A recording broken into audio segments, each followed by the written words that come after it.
Greetings, Light Seekers, and welcome to an in-depth companion video for Sunhunter Tuktu. Today, we are going to look at some common play decisions that must be made while piloting the deck. If you have not yet seen the deck tech, I recommend watching it. There is a link in the description below. To start with, let's look at common play choices when piloting Sunhunter Tuktu. First of all, Sunhunter Tuktu's ability is critically important to play with correctly. A mishit can be very painful, and forgetting what you have on top of your deck can easily cause a game loss. To start with, if you do not have a Tantosian Blacksmith in hand at the start of the game, you should always activate Tuktu as your first action, calling Defend. This is true even if you have the item in your starting hand. As you can see, there are 14 Defend cards in the deck, which makes whiffing unlikely. Additionally, you always want the benefit of knowing what you have on top of your deck whenever possible. Further, Tantosian Blacksmith grants you an additional action, so it is always best to put your item in play using it rather than spending the action to play the item if possible. Your next goal is to get your hands on your combo buffs, Rock Bomb, Meteor Shower, and Phase Shift. Additionally, you want to get access to Time Chambers to get some extra damage. Also, you will want to get access to Exteria Defenders and the Everrock Racer. These provide protection from most buff removal cards. For these reasons, your second card that you should call after finding your item is Buff. The exception to the rule is if you already know what is on top of your deck, and the buffs there are not beneficial at the time, such as Enchanted Soil and Time Worm. Then, you should either draw normally or call something other than Buff. You usually should not draw cards if it will cause you to draw an Archaeologist without a buff on the field. Let's consider the combo buffs next.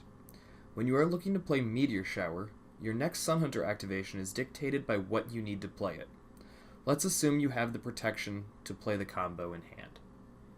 If you need another mountain card, your next activation of Sunhunter Tuktu should be Buff, as all 7 action cards and Rock Bomb are buffs.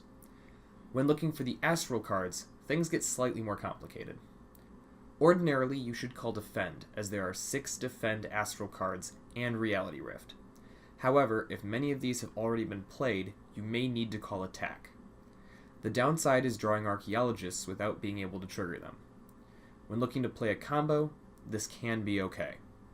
There are 6 total Astral attacks, 3 Archaeologists, and 3 Pathfinders.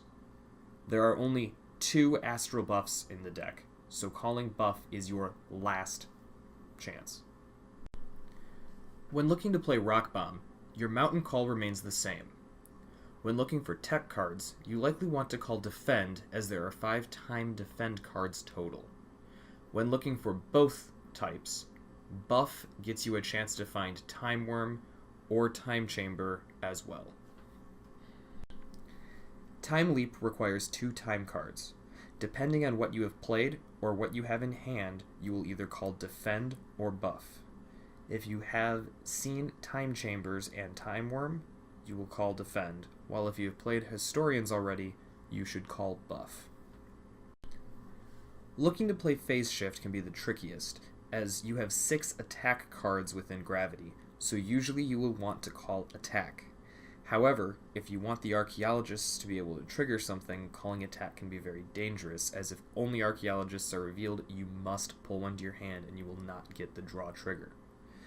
Unfortunately, there is only 1 Defend card and 1 buff in addition to those attack cards, so looking to play Phase Shift, usually you have to take the risk and call Attack.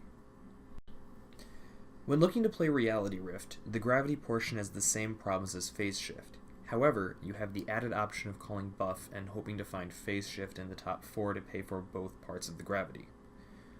Note that with both Phase Shift and Reality Rift, getting Archaeologists in hand doesn't necessarily need to be a problem, as you do reshuffle them into the deck when playing the combo. For the Solar portion of Reality Rift, all 5 Solar cards are Defends, which makes calling Defend very simple when you're looking for your Solar cards. While we're on the topic of Archaeologists, let's talk about the best card in the deck, the Tyrax Historian. This card allows you to dig 3 deep trying to find your Archaeologists, and if you find one, or you have Archaeologists stuck in your hand, allows you to reshuffle them into the deck for future use. For this reason, when you have multiple archaeologists in hand, or you are looking for an archaeologist and you have not yet played many Tyrax historians, it is a good idea to activate Sunhunter Tuktu, calling Defend. If you have both a Tyrax historian and an archaeologist within the top 4, you can grab the Tyrax historian and immediately play it to pull the archaeologist out, restart the buff that you care about, and then shuffle the archaeologist back in. This gains especially large amounts of value when you have small quantities of cards in your deck, as it makes drawing the archaeologist on the following turn more likely. One last note on archaeologists. Let's look at the board state shown here. If we draw 2 cards from the Ancient Miner and draw an archaeologist, and we use the archaeologist's ability to reveal it when we draw it, restarting the rock bomb is actually terrible, as it will not deal any damage this turn. For this reason, you usually do not want automatic card draw on the left of your combo buffs. In this case, I would probably reveal the archaeologist restarting the Ancient Miner, which then could lead to further mistimings in the future. Sometimes you just don't show the archaeologist. Finally, let's talk about some of the remaining time cards in the deck. Time Worm allows you to pull back the most recently discarded combo card back to your hand. This allows you to replay a removed or expired Meteor Shower or Rock Bomb, or pull back a Reality Rift or Time Leap to replay and pull back your soon-to-expire or not yet played Rock Bomb and Meteor Shower.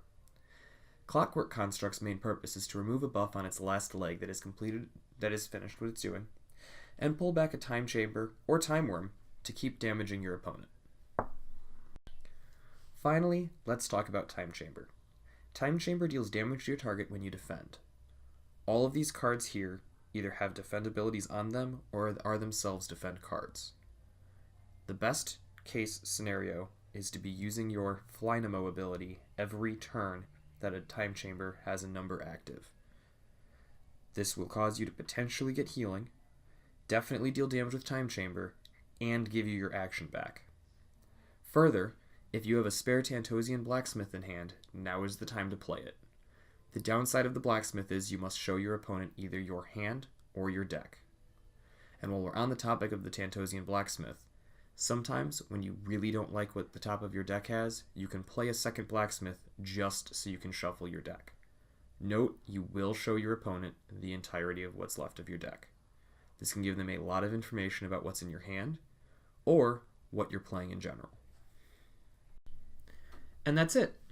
If you have any suggestions for future videos, have questions about this deck, or want to see more content in the future, leave a comment in the section below, like this video, and subscribe to the Seekers and Savants YouTube channel. Thank you for watching, and happy light seeking!